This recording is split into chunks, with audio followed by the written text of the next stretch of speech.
Welcome to the final part of scanning film with a mirrorless camera. And in this part, we're going to talk about C41 film. Now, the reason we've dealing with C41 film last, or color negative film, is because it is actually the hardest to scan. It has the most amount of things you need to correct for. Now, the reason it's so hard to scan is because of the orange mask, which looks something like this. So the actual emulsion on the film is built into an orange plastic. And the reason for this is because of the way the film reacts to different gradients of light and colors and wavelengths, blah, blah, blah, sciencey nonsense.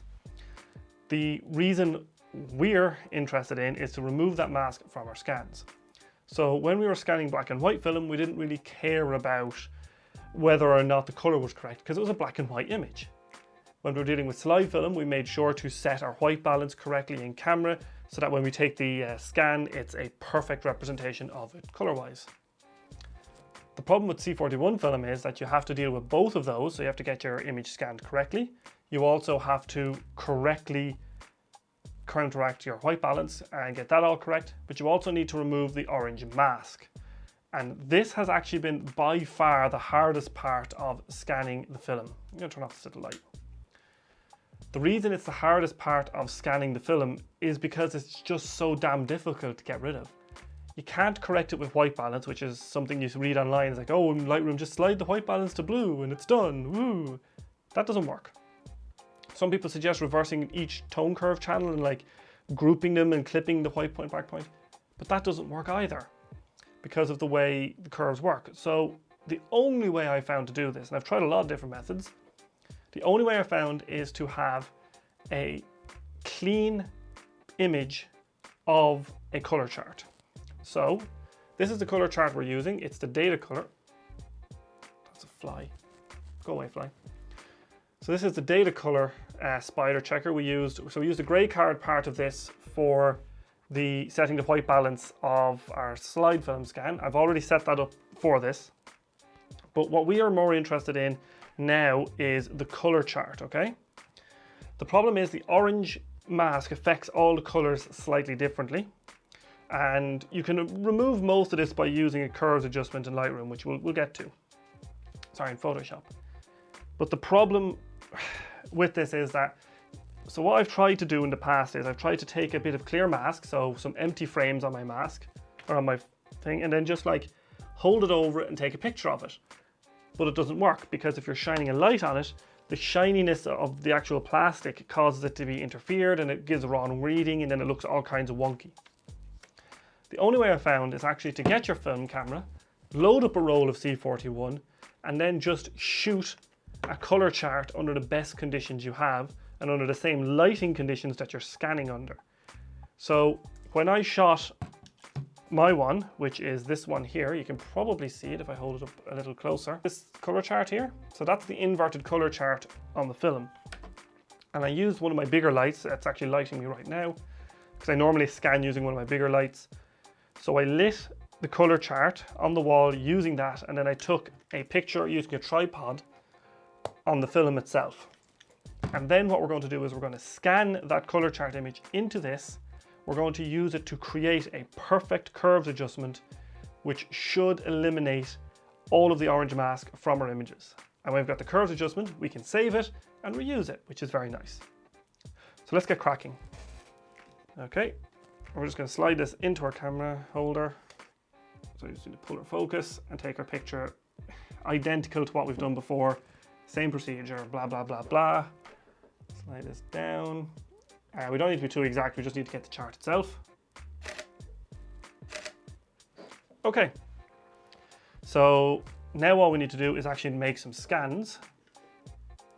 So I've got one here of a beach that we'll use. And we've got another shot of a street performer on Grafton Street that I will use as well because it has lots of color in it and it really helps show the process. So now that we've got our image of our color chart on our film, what we're going to do now is we're going to take those images, load them into Lightroom, and I'll show you how to generate your curves to correct away that mask and give you a perfect color image from your C41 film. Okay, so here we are in Lightroom, ready to start correcting away that orange mask and getting our scans up to par. So what we have here is our color chart that we've scanned. This is the photograph of it on the negative film, and we've scanned it in, done all that. And then what we've done now is we've gone edit. We're going to edit in Photoshop. So I already have it open here in Photoshop ready to go. And we're going to, it's very straightforward. You go new adjustment layer. We're going to go to curves, curves 1, and then we're going to pick our black, gray, and white points. So this is our black point. This is our gray point, and this is our white point. And as you can see, we have our inverted color chart. Now you'll notice that the outside of the chart is white. Well, when you invert it, it becomes black, which we're going to do now. So we're going to do new adjustment layer. We're going to hit invert, invert 1. And as you can see, the color chart looks correct. All of the colors are correct on the chart. Now, there's lots of specs and artifacts from the film, but the chart colors are correct and the orange mask has been completely removed. So all we need to do now is save our custom preset for our curve. So we're going to go save curves preset. We're going to call it C41 negative cast removal. And because I'm nice, I'm actually going to upload this online for you to download. So you won't have to go through all this process. You can just use this curves preset. We're going to hit save. We're going to replace the one I already have. And now we're going to go to our photo that we want to apply this to. We're going to go new, adjustment layer. We're going to apply our curves. We're going to pick our C41 negative color cast removal. And all of the orange has been stripped out of the image. And now all we need to do is new adjustment layer, and we are going to invert. And boom, there is our image. Scanned correctly. Our C41 image is now perfectly done in our computer. So we're just going to hit save. And then we go back to Lightroom. We've got our image here saved. So we can do things like if you want to warm the image up a little bit, you know, want to adjust the tint a little bit, because it's not a perfect process using this color chart, but you can definitely, it definitely makes a big difference. You know, pull the highlights down, pull the shadows down, give it a bit more of a darker look, sharpen her up a little bit. But that's it. That's how I get my C41 film scanned using my mirrorless camera. So that is it for this video. Hope you've learned something on scanning film with your DSLR or mirrorless camera, and I will see you next time.